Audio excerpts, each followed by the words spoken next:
Welcome to the deep dive. You know, sometimes the most surprising truths are just sitting there, right in plain sight, especially when money's involved. Today, we're really digging into this compelling personal story. It turned into a huge legal fight, basically because someone's spending habits told a completely different story than their testimony.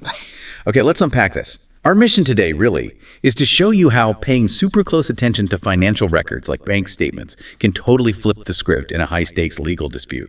We're talking divorce, spousal support, all that. We want to explore what this tells us about, financial honesty and relationships and how those little details can reveal, pretty much everything. Yeah, and what's so fascinating here is how it all kind of boils down to one person saying they need a lot of money, while the other person finds this hidden truth just by looking at their own shared bank statements. It's like that classic aha moment, Yeah. But with really serious legal and personal fallout. Aha moment, definitely. But just from your experience, how often does that kind of gut feeling, that suspicion, actually lead to something so solid, so legally important? Honestly, it happens more often than you might think. Sometimes it's just sheer disbelief that makes someone dig deeper. Yeah. But the key thing is knowing where to look. And these days, with everything digital, it's almost always in those financial records.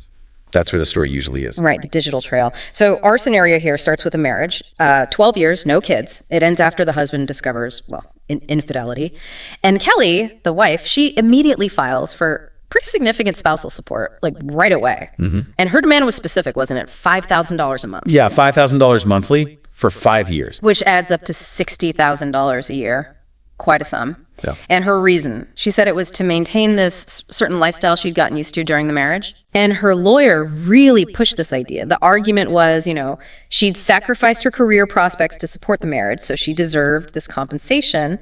But the husband saw it totally differently. He was like, hold on, she worked part-time, but that was her choice. His view was she spent her days, shopping, at the spa, out with friends. The whole sacrifice angle just didn't really ring true for him. Okay, so two very different stories right from the start.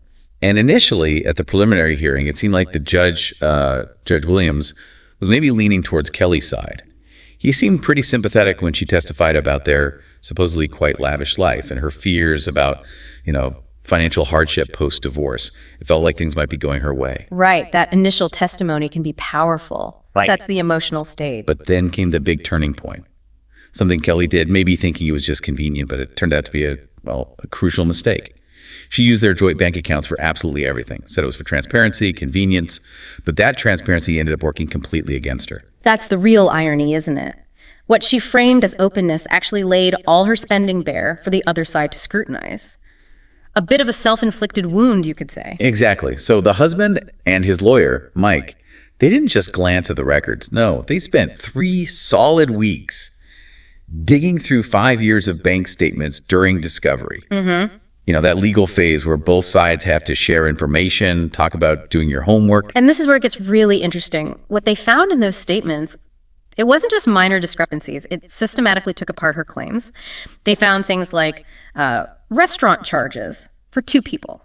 On nights, the husband was confirmed to be out of town on business trips. Okay. Then there were hotel bookings. The locations didn't match up with her stories about visiting family, even shopping sprees for men's clothes and accessories, things he definitely didn't receive. Wow. But the real kicker, the thing that was just undeniable, was this pattern of cash withdrawals.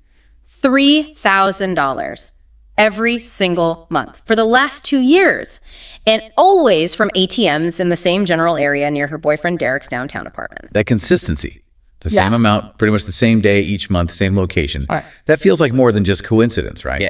How does that kind of regular pattern make the legal case stronger than just, say, a few odd charges? Oh, it's hugely powerful because it's consistent. You see, isolated charges, someone can always try to explain those away. Oh, I forgot, or that was a mistake.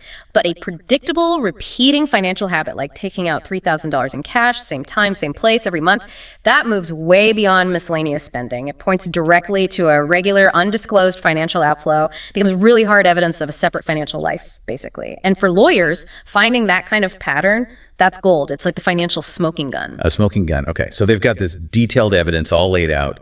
The stage is set for the next court hearing. What happened when Mike, the husband's lawyer, actually presented all this? Well, Kelly's lawyer immediately tried to shut it down, objected straight away, argued that, past spending patterns are irrelevant to calculating future support needs. Right, trying to keep the focus narrow. Exactly. But Judge Williams wasn't having it. He overruled those objections pretty quickly. He stated very clearly that how money was spent during the marriage is absolutely relevant. It speaks directly to actual lifestyle, actual needs, versus just claimed needs. That's a key legal point. The court needs the real picture, not just the story someone wants to tell. Okay, so the evidence is allowed in. That must have raised the tension. How did Mike lay it out? He was very methodical. First, he showed the judge the documented household expenses, the legitimate stuff. Then he contrasted that with Kelly's personal discretionary spending, taken directly from those joint accounts. Okay. Then he moved on to what he called the misaligned, spending those restaurant bills for two when the husband was away, the questionable hotel stays, the shopping for men's items, point by point. Building the case. Exactly. And finally, he hit them with the cash withdrawal pattern. He made a crucial point. Every other legitimate expense Kelly had, groceries, gas, bills, even her spa days, was paid by card or check.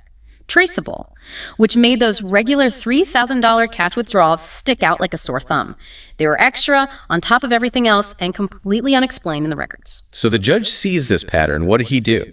Judge Williams looked directly at Kelly and asked her point blank about the $3,000 monthly cash withdrawals. And her response?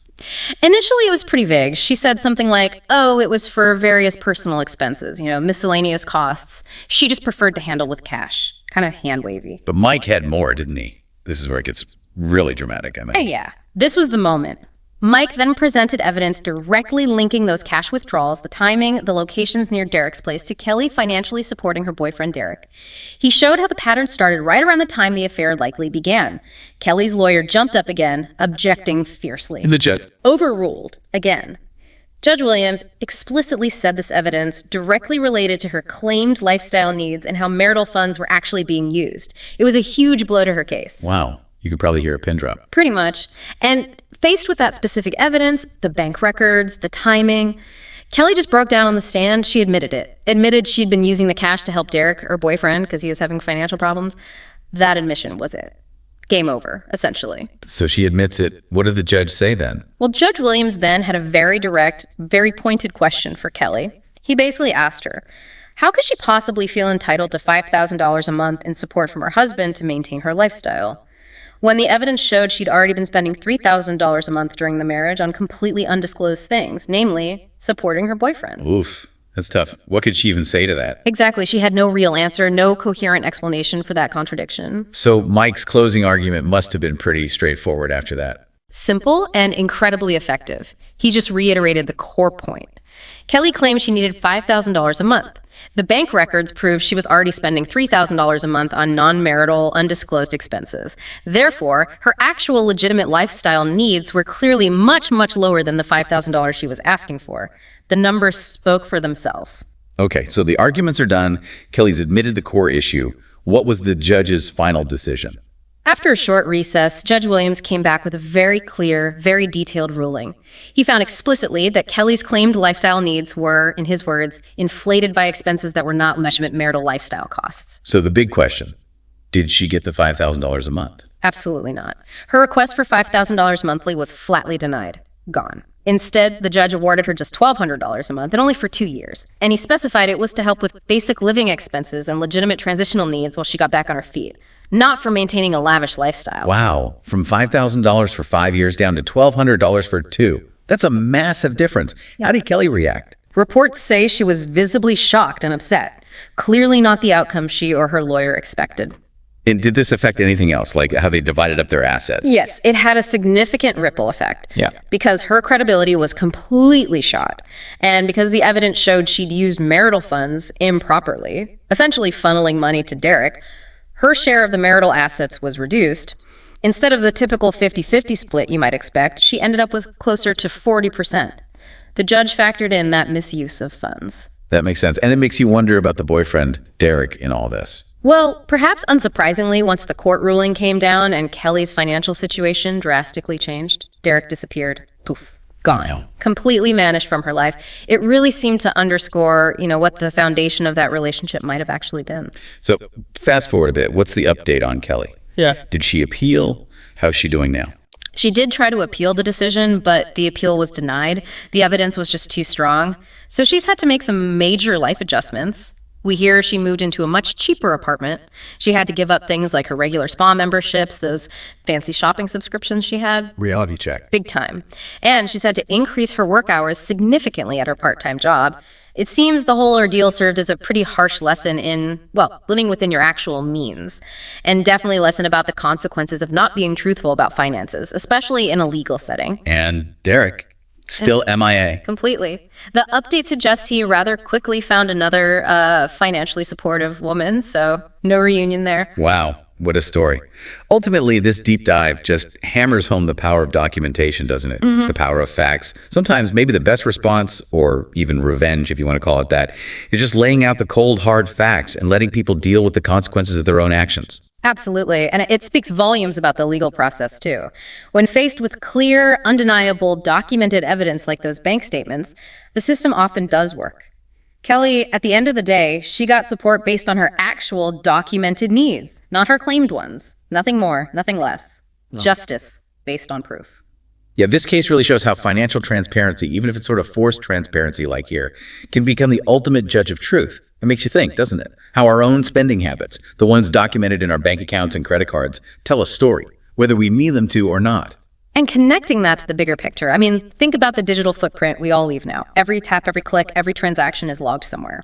It raises this ongoing question, doesn't it?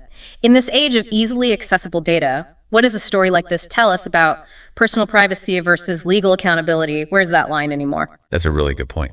So for everyone listening, what does this story make you think about? Think about the financial stories we tell ourselves and the ones we tell others, especially when almost every transaction leaves a digital breadcrumb trail. Something to consider.